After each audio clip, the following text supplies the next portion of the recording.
from the curb, that says the law, and we horrors, we believe in the practice of law. I was hoping I would still have some sunlight here in beautiful Tulsa, Oklahoma,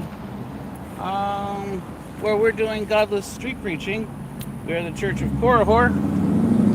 We're a church for atheists and agnostics. Deal with it. Wanted to deliver you guys an excellent street sermon. Hopefully we'll get some Korihors in here over the course of due time. Sent the notice out on TikTok and on YouTube. In any event, our favorite place to sermonize is the future, which is good because I apparently chose a quiet place. I want to thank Tulsa, Oklahoma for giving me a quiet place to rehearse my preaching for my godless sermons. Any second now, my Korihors are probably going to start rolling in. We're supposed to start in 3 minutes, so I'm getting ready.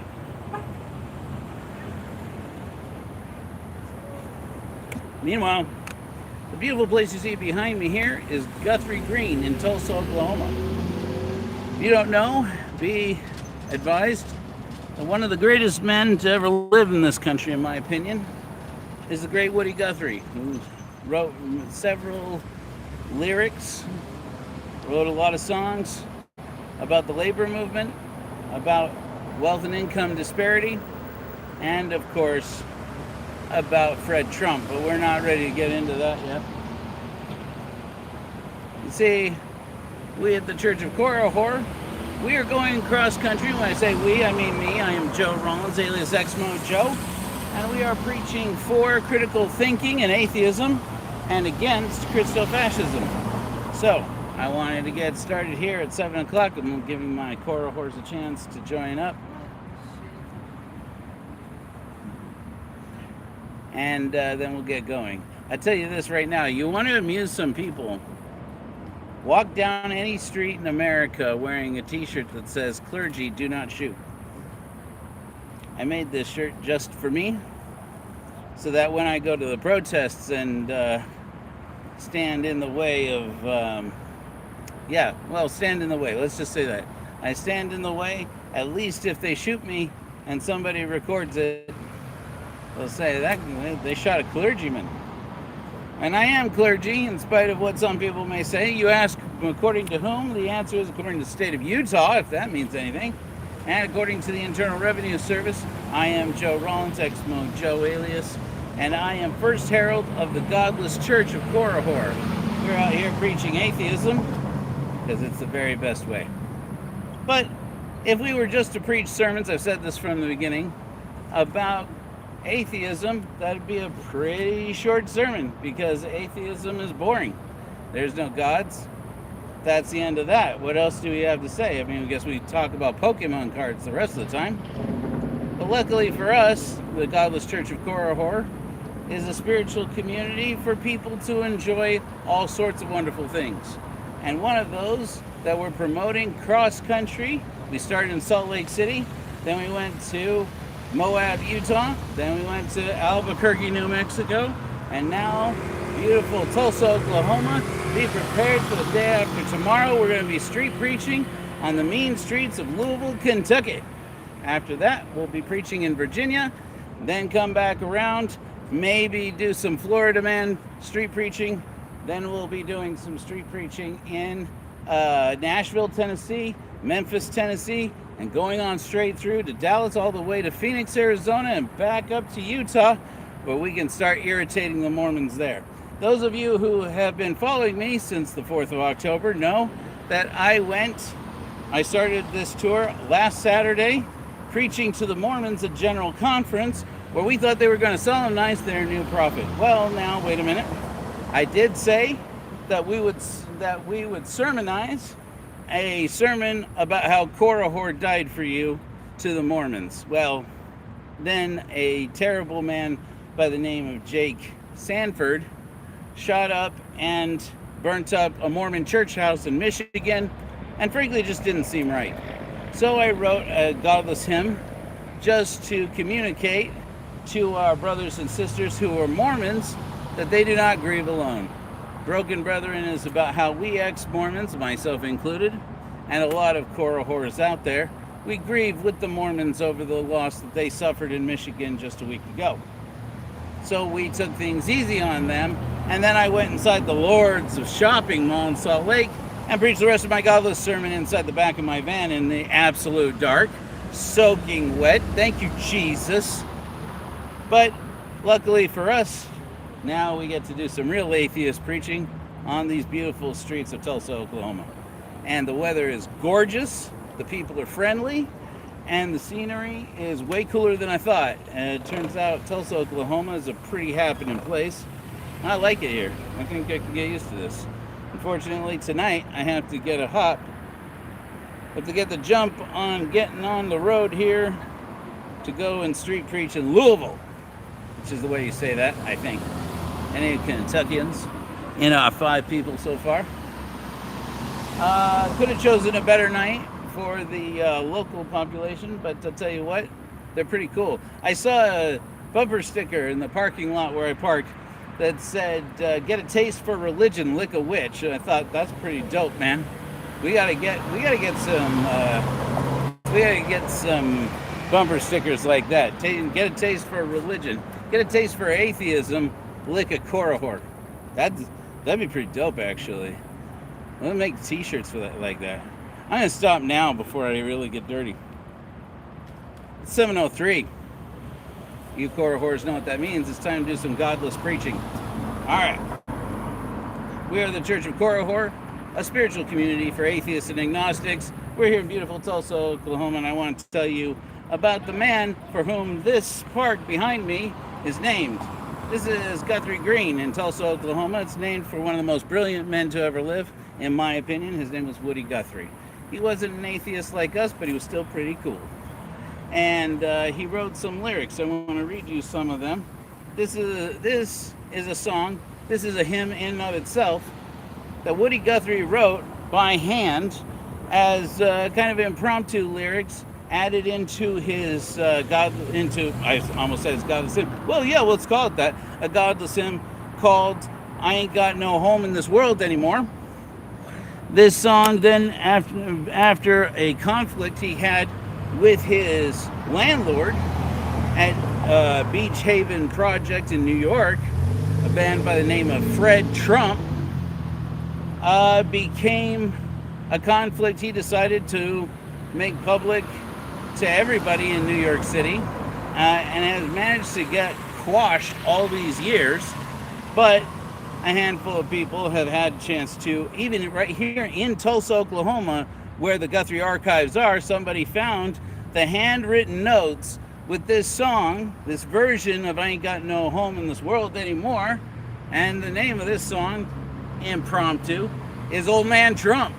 And the lyrics, just a few of the lyrics, he sang quite a few of them, goes like this. "I suppose old man Trump knows just how much racial hate he stirred up in the blood pot of human hearts. And when he drawed that color line here at his Beach Haven family project." Then another version, another snippet he hand wrote, this is the way Woody Guthrie did, reads, "Beach Haven is Trump's tower, where no black folks come to roam. No, old man Trump, old Beach Haven ain't my home." Now he said that because Fred Trump didn't like to rent to black people. Because Fred Trump, yes, that Fred Trump, is a racist piece of shit. And Woody Guthrie spent his whole life preaching against fascists like Fred Trump, who was a racist a-hole. But he also fought against Hitler. And that's what we're going to talk about, and that's how this godless sermon got demonetized. There's a very famous song, or at least it was famous once upon a time, that we should know. If you know Woody Guthrie for one song, you probably don't know him for this song. You probably know him for a song that people have, in the conservative world, have tried very hard to get removed from schools and from history. When we were kids, Gen X, pretty much everybody grew up singing a Woody Guthrie song. That Woody Guthrie song was, "This land is your land, this land is my land." Now, of course, it seems like a pretty innocent song. And it surely is. And a value which, frankly, we're starting to lose in this country. We're starting to lose the cohesion of a society that believes that this land is your land, this land is my land, from California to the New York Islands. It's a strange rhyme. Woody played it the way he liked it. I wouldn't have it any other way. But the thing is that really the song that Woody Guthrie ought to be known for is a song he wrote to recruit America's working force into the army to go and fight in World War II. This Godless Sermon is about that song. See, that song was called Tear the Fascists Down. And now remember that the labor movement was very much against going to war, and even several leaders in the labor movement preached against war. Why? Because poor working men go off to die in wars while rich men sit at home and wage the wars and send them off. And when they run out of poor men to die, well, then they take the draft and then they start taking boys. That's the way war usually goes. By the end of World War I, there were socialists, unionists, labor activists all over this country who had gone to prison for preaching just like this against going to war. But by the time that Mussolini was in power in Italy, and Hitler was in power in Germany, and Hirohito was in power in Japan, and Franco was rising to power in Spain, all of a sudden the labor movement changed. Woody Guthrie was at the bleeding edge of that. Because Woody Guthrie and the rest of the labor activists at that time understood that fascism is more than a party. Fascism is an idea. Fascism is an ideal of racism, of misogyny, that tries to convince people that God has ordained one group of people, one ethnic group, or one idealistic crusade to rule over the rest of the world. And so they protested against the rise of the fascists, and when they couldn't stop them, well, then the tune changed and they said, if it's war that the fascists want, then war it shall be. And that's when Woody Guthrie, mind you, again, just an ordinary folk singer, wound up with the government asking him to go around the country with his guitar. And he took his guitar, and on that guitar he wrote, "This machine kills fascists." And then he went around the country singing this song. Now those of you who wandered in here, not knowing the godless sermon you were wandering into, who happen to be in any way God believers, this may be the point where you decide to pray, because heaven help all of you all, and I am going to sing. Luckily for me, even Woody wasn't that great of a singer. Just a lyricist, a warrior, poet, a bard. And this is the song for which Woody Guthrie should be famous. I got the lyrics this time, so make sure I get it right. It goes like so. There's a great and a bloody fight around this whole world tonight. The battle of the bombs and shrapnel rain.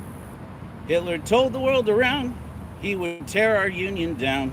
But our union's gonna break them slavers' chains. Our union's gonna break them slavers' chains.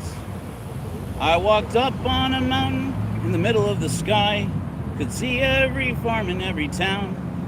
I could see all the people in this whole wide world. That's the union that'll tear the fascists down, down, down. That's our union that'll tear the fascists down. When I think of the men and the ships going down, while the Russians fight all across the dawn, there's London in ruins and Paris in chains. Good people, what are we waiting on? Good people, what are we waiting on? So I thank the Soviets and the mighty Chinese vets, the Allies, the whole wide world around. To the battling British, thanks. You can have 10 million Yanks if it takes them to tear the fascists down, down, down. If it takes them to tear the fascists down. But when I think of the ships and the men going down, and the Russians fight on across the dawn, There's London in ruins and Paris in chains. Good people, what are we waiting on? Good people, what are we waiting on? So I thank the Soviets and the mighty Chinese vets, allies the whole wide world around. To the battling British thanks, you can have 10 million Yanks if it takes them to tear the fascists down, down, down. If it takes them to tear the fascists down. That was Woody Guthrie. Now I have to ask you, one moment ago I was mentioning that a song that they don't want kids singing anymore in schools, This Land Is Your Land, This Land Is My Land. I failed to mention some of the more controversial things about that song most people don't know. That song, This Land Is Your Land, This Land Is My Land, is a part where Woody talks about walking across the country, something he did an awful lot of. He lived the life of a bum most of the time. And he says that on one side of the sign, it said private property. On the other side, it didn't say nothing. This land is made for you and me. Well, as you can imagine, John Birch Society doesn't really care for that. The fact of the matter is that in this world, private property is a beautiful and a wonderful thing, as long as it isn't couched in sexism and white supremacy. And that's the reason why whenever you hear people supporting fascists on one side, you'll often hear somebody preaching about the value of private property on the other. To own something is lovely. To own everything is the route to destruction. It is the reason why I preached a sermon just on Sunday about genocide of the indigenous peoples of this continent being forced out of their homes, out of beautiful places like there in Moab, at a number we don't even know. I had talked about how I had gotten the comment that struck me across the side of the face, said, if there were 100 million indigenous people wiped out from this continent, how would we know? Because they destroyed the records. It was called the Age of Discovery. It wasn't something random. The Pope ordered it. There was a papal bull distributed stating that if any indigenous people would not convert to Catholicism, they should be enslaved or their land stolen, their resources taken, and if they still would not convert, then their lives were in the hands of their conquerors. How many people were destroyed? We don't even know, because they didn't keep the records. It was because the Nazis were meticulous record keepers that we have better records of how many people they killed. But in between the two, between the people...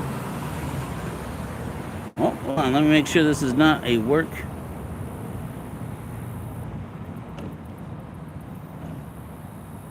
Okay, you guys know me. I made a commitment that I would always check, even if I was sermonizing, to make sure it was not an emergency. All right. How are we doing? I gotta check my messages. What's up, MB? We got Huggy Bear. We got Kim. Kim, what time is it in Albania? Or are you back in the good countries? Just kidding. Sounds like Albania is amazing. Actually, I think I'll go. Save me a seat. Save me a seat on the plane. Actually, I'll meet you in Canada. So we are in beautiful Tulsa. And let me tell you something. Since I arrived here, 12 hours ago, I have never met more friendly people. I have never seen a cooler, more diverse group of people than you'll find in Tulsa, frankly. Hello. Information about general strike. Thank you. I'll read it. Cool. There's labor activism here. This is the coolest place I've been to so far. Who would have known? I tell you, when I said to my friend Stephen Pinecker of Mormon Book Reviews, I said, we're going to do atheist preaching cross-country. He said to me, where are you going to go? I said, well, I'm going to preach at conference, of course, in Salt Lake City. And then we're going to go as far east as I can, maybe do some Bible Belt preaching. He said, don't do that. I said, oh, man, I ain't scared. Says a man who has a t-shirt that says, do not shoot. And he said, you know what you ought to do? You ought to go to Tulsa, Oklahoma. I said, that sounds great. That's perfect. And he's like, no, trust me. He said, you go where Oral Roberts is from. that's going to be the good preaching. That's going to be good for your preaching. I got here and parked, and within a block of where I parked, there were like 5 churches, and I said, damn it, this guy's trying to get me freaking killed. And then I got to this part of the city, which is not very far away, where Guthrie Green is, and I saw people with every color of hair. I saw people with anti-Trump bumper stickers. I saw people with anti-religion bumper stickers. That might be a strange thing for a man who is the spiritual leader of a whole church of his own to say, but I like it when people have bumper stickers against religion. Tear religions down. Shut my religion down. Shut my church down. But shut down the Catholic Church, the Mormon Church, shut down every Jewish synagogue, shut down every Muslim mosque first. And then we'll talk about shutting down mine, because the frank reality is there is no spiritual community equivalent to a church for people who are atheist and agnostic. And I said, well, I'm going to go see if I meet cool people. And if I don't meet cool people, just as well. So far, thank you, Tulsa, for providing me with a quiet place to rehearse. Yeah, so I'm just making sure this is not an emergency, okay? And checking my chat at the same time. You need one of these shirts, Huggy? We gotta get you ordained, Huggy. Who thinks Huggy would make an excellent luminary for the Church of Korihor? Say amen. In any event, I was talking about Woody Guthrie and about tearing these fascists down. But isn't it amazing how kids these days don't grow up learning a song like Tear the Fascists Down? No, of course not, because they've got to reinforce the narrative that says that one group of people deserves to rule. But they find other ways to say it. Oh yeah, they say it's not hate, it's heritage. They say it's not about race or income, it's about your willingness to work and how much effort you put in. They say that some jobs are only for teenagers and not for anybody else. They'll say any kind of thing they can to make sure that you don't understand that they're actually talking about how they think one racial group should rule and how one gender should rule over that racial group, and how there can only be 2 genders so that they can make sure that everybody understands which one's in charge. And that's the way it's always been. I was mentioned in one of my recent Godless sermons. People remember the image, the vivid image of the Nazis taking books and stacking them into a big pile and burning them.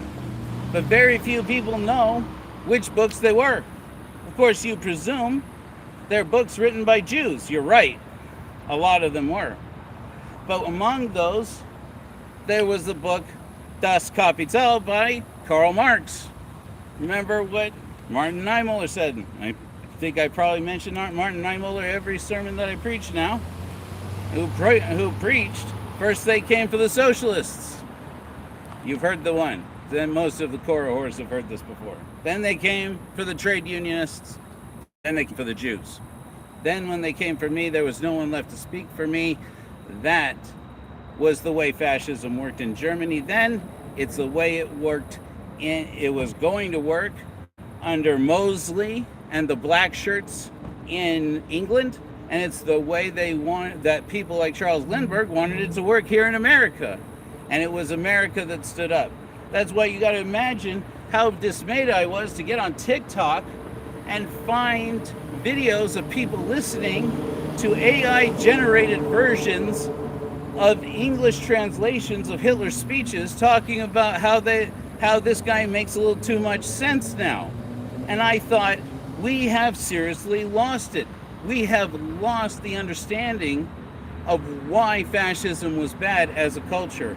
And I hate to sound prophetic, but I said this months ago when I preached a sermon called Forgetting is Not Forgiving, where we talked about the fact that over 30%, I believe it was, over 30% of America's high school seniors in recent polls could not name even a single concentration camp from World War II.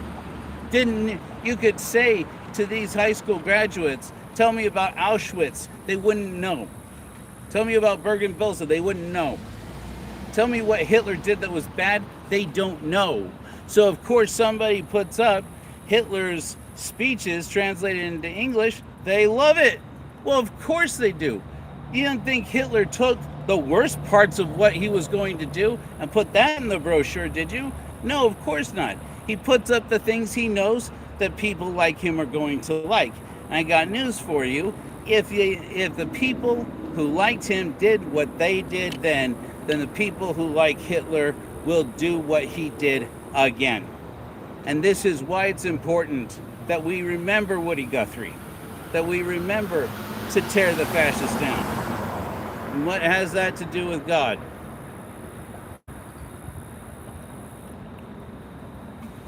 Most people forget. Perhaps the most significant treaty signed by Hitler when he rose to power was the Reichskonkordat. It was literally a treaty he negotiated with the Pope and the Vatican. Now that's not because Hitler was Catholic, though he was. And it's not because the whole Catholic Church is responsible for what Hitler did. No, of course not, I didn't say that. But when the man rose to power, the Pope was one of the first men to come out to endorse him.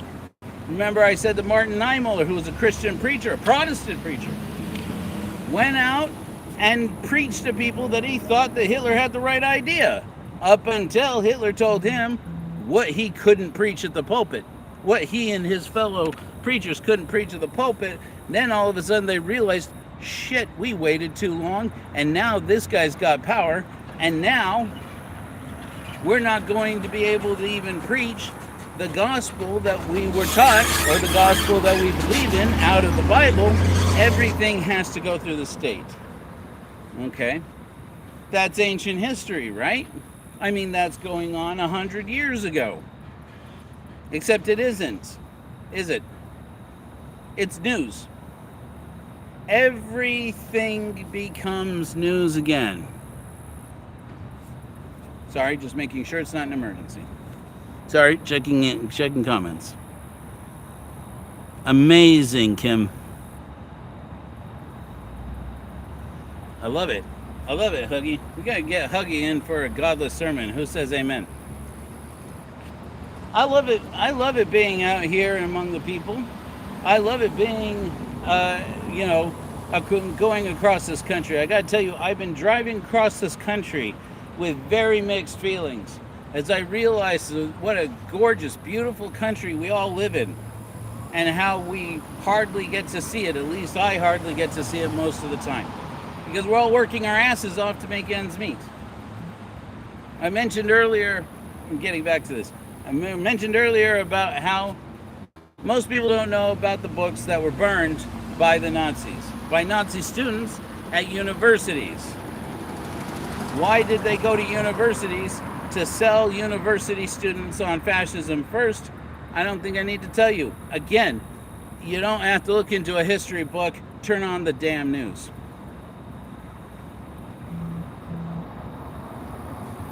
That's why they tell you not to watch the news. Notice who tells you not to watch the news. Pay close attention.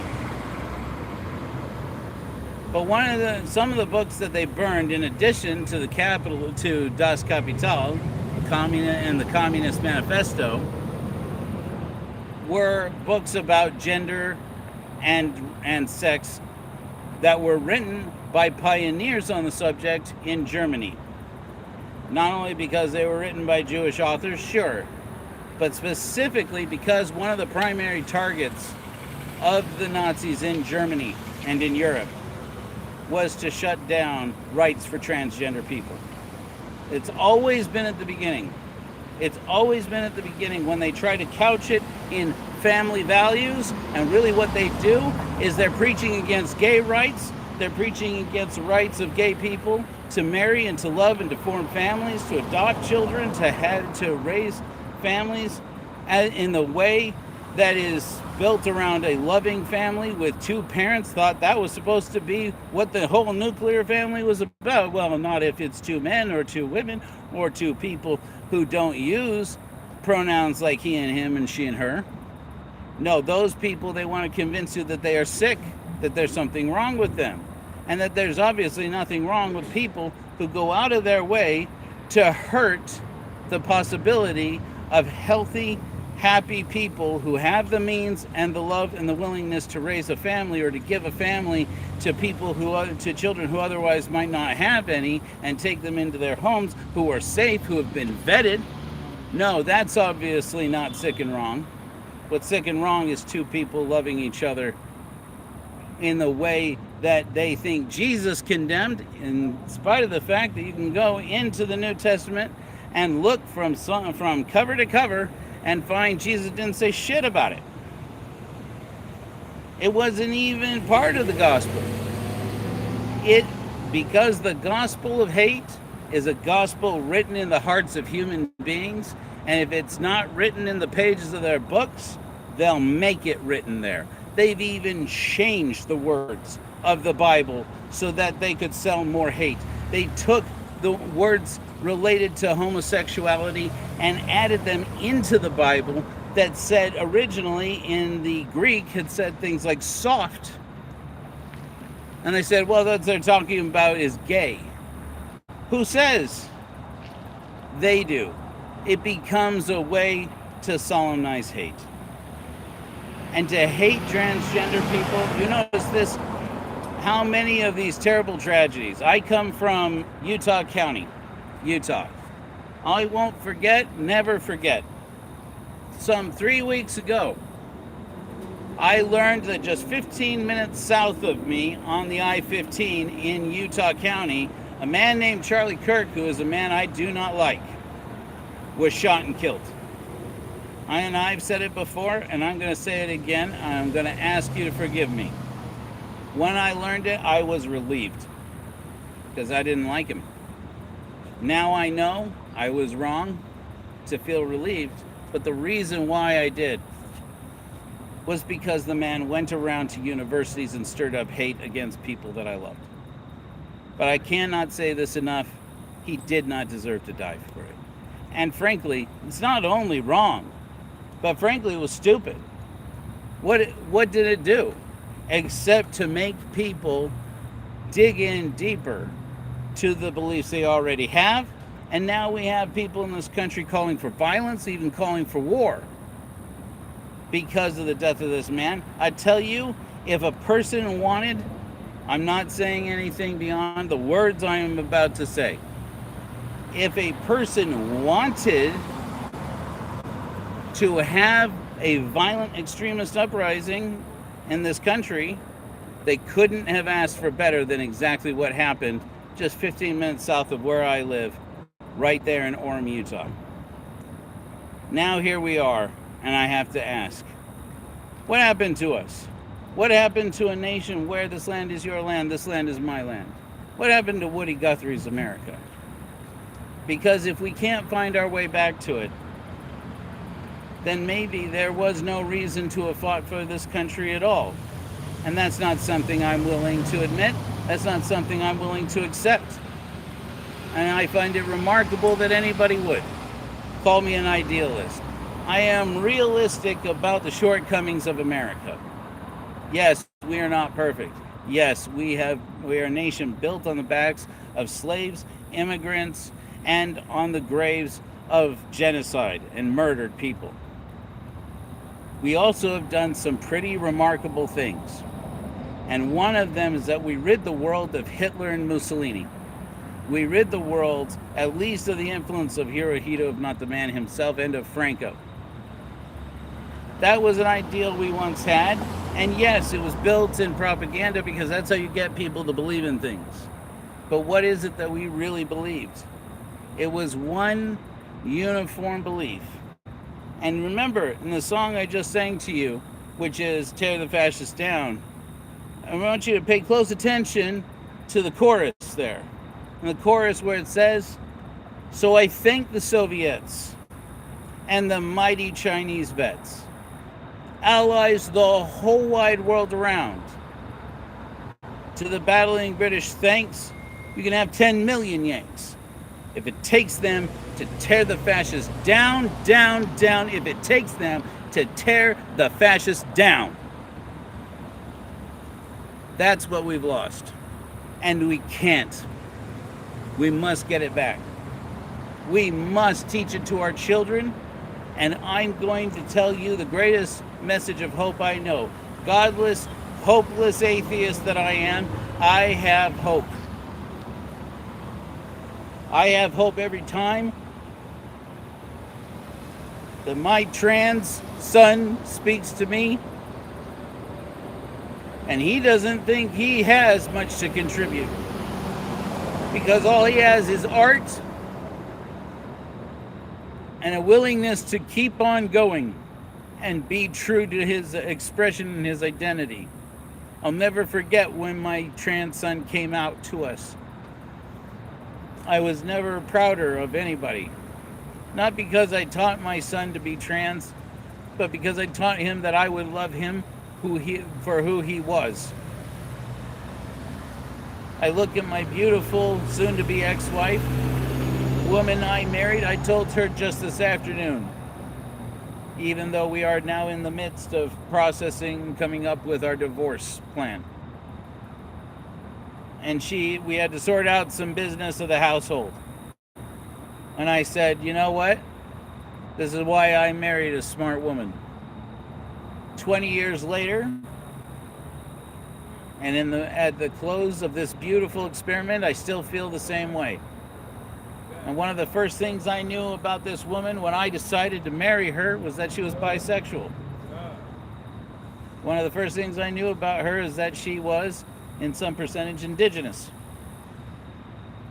And proud of it. And I knew that this woman was not even a liberal like me, but frankly was a socialist, at the very least.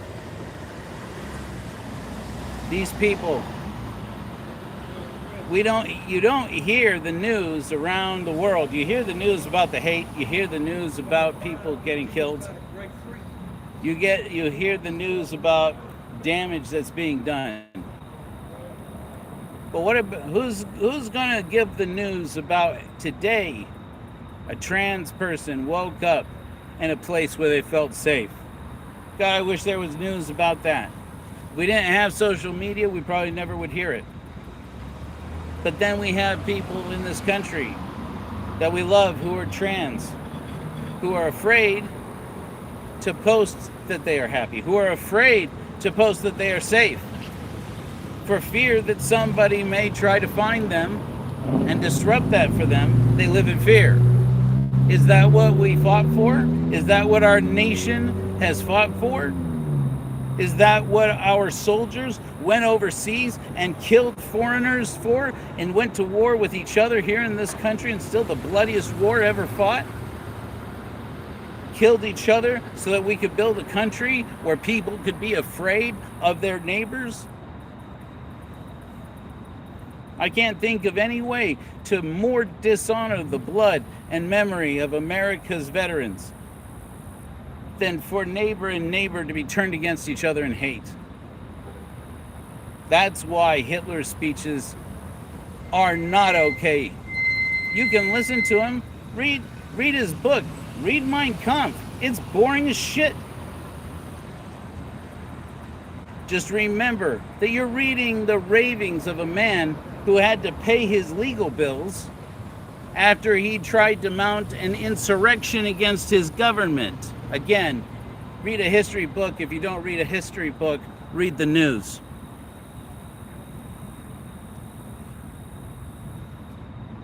Now you guys know that since I started this tour, I get a little bit preachy and I get a little bit negative. But along the way, I want you guys all to remember that it's not just about the bad things you hear. Yes, things are going to shit. But I gotta be honest with you, there's a lot to be excited about. The first thing to be excited about is that every day somebody wakes up alive in this country and thinks to themselves, in a couple of years, this is going to be over and we're going to be moving on and I'm going to be here. That's the best news I think I ever heard. I tell people every day I cannot stress this enough. I get at least one message every day from somebody saying, Joe, it takes everything I fucking have just to stay alive. It takes everything I have just to keep alive, to pay for it, to go out and fight for it, to keep my kids alive and fed, to keep my family alive, keep my partner alive, and to keep myself alive. Some days people tell me I lie in bed and think to myself, just lie here until you feel like you want it again. Like you want another day in this world. And when I hear it, I tell them the same again and again, then do it. If you have to lie in bed all day to convince yourself, and you have the ability to do that somehow, I don't know how I would manage, then do it. Because the frank reality is, this is temporary. Not because there's a heaven, there is no heaven, there is no hell. We make heaven and hell right here on earth. We have this brief snapshot of time between the cradle and the grave. You have this one moment where you flash in this world. You flash in the dark, literally and figuratively. You might as well flash bright. Make that flash outlast the fascists. And don't ever let that inner critic tell you that's not enough. To hell with that. That's level 1. That's the basics. That's at least what you can do. If anything, it's the most important thing. We have to have people that were hated when the oppression was on and are still here when the oppression gets torn down. Yes, there will be ugliness between here and there. Let's hope that it is an ugliness only of words. Let us strive to make sure in every way possible it is an ugliness of words. You see me out here wearing a t-shirt that says "Do not shoot" over my big belly, right? Do you know what you don't see? A gun. Because I ain't shooting at anybody. You know what else you don't see? You don't see a bulletproof vest. I'm out here in the confidence that I can say what I believe. Because as long as I can say what I believe, as long as I can stand on a corner in Tulsa, Oklahoma and preach atheism and not get shot, maybe there's a chance that our First Amendment still works. Maybe there's a chance that freedom of speech is real. It's a secular value. Never forget. Now I want you to remember. Level 1, stay alive. Level 2, bear witness. I preached a whole sermon to some red rocks in Moab, Utah. They were great. They were a great congregation, except they never shouted hallelujah. And I said, write that shit down. You get a notebook and you write it down. Remember that Anne Frank did not survive. Anne Frank did not stay alive. She wrote it down. I talked to him in that sermon. You can go back and watch it. It was a good one, I thought. How even a friend of mine who is a gay activist, an activist against gay conversion therapy, who's in Washington, D.C., Sam, keep up the good fight.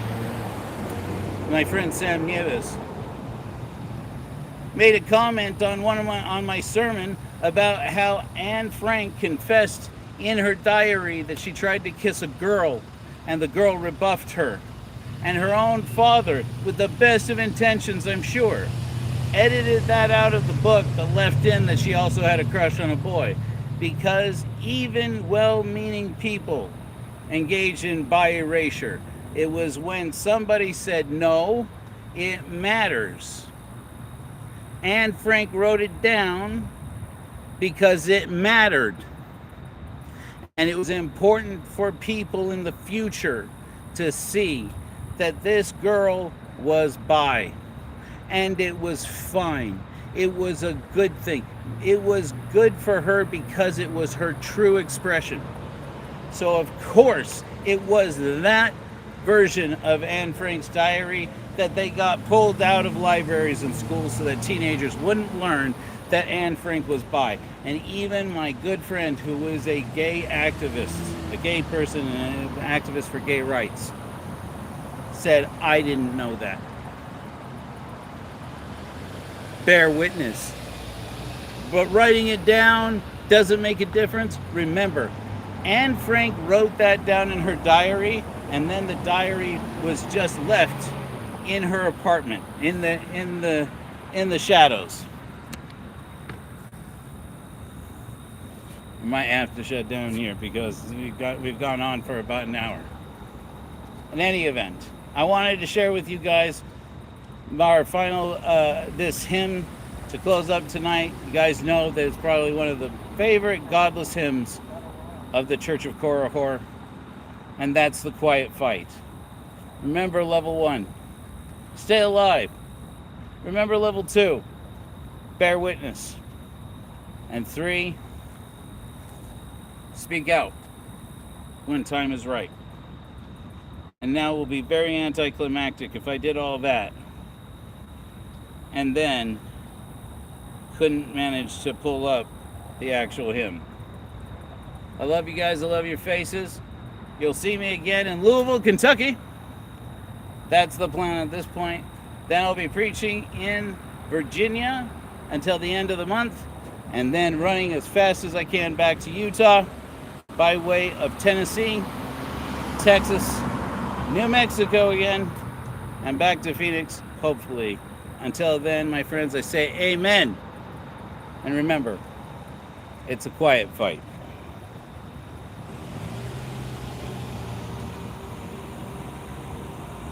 Never forget, it's a quiet fight.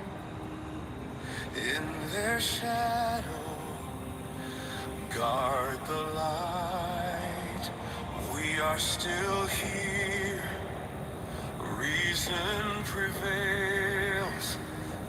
Arm in arm, we will not fail. Keep breathing, write it down. When words are crimes, your breath is power now. Stay alive.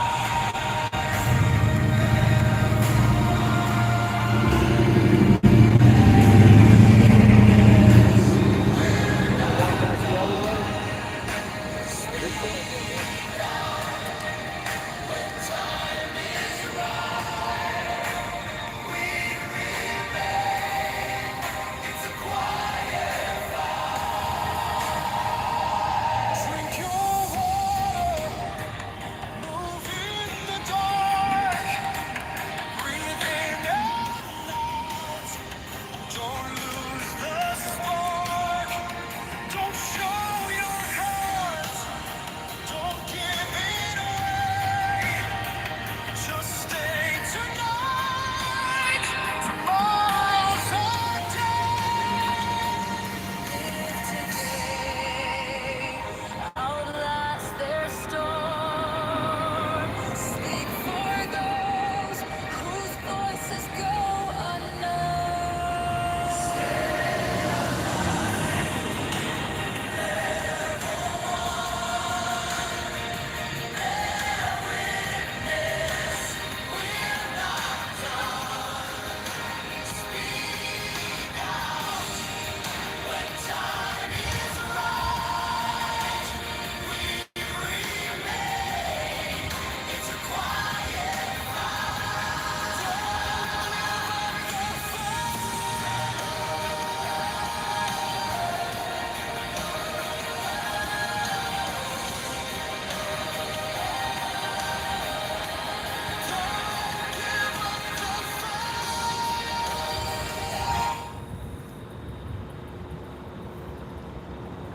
We are the Godless Church of Korihor, spiritual community for godless people.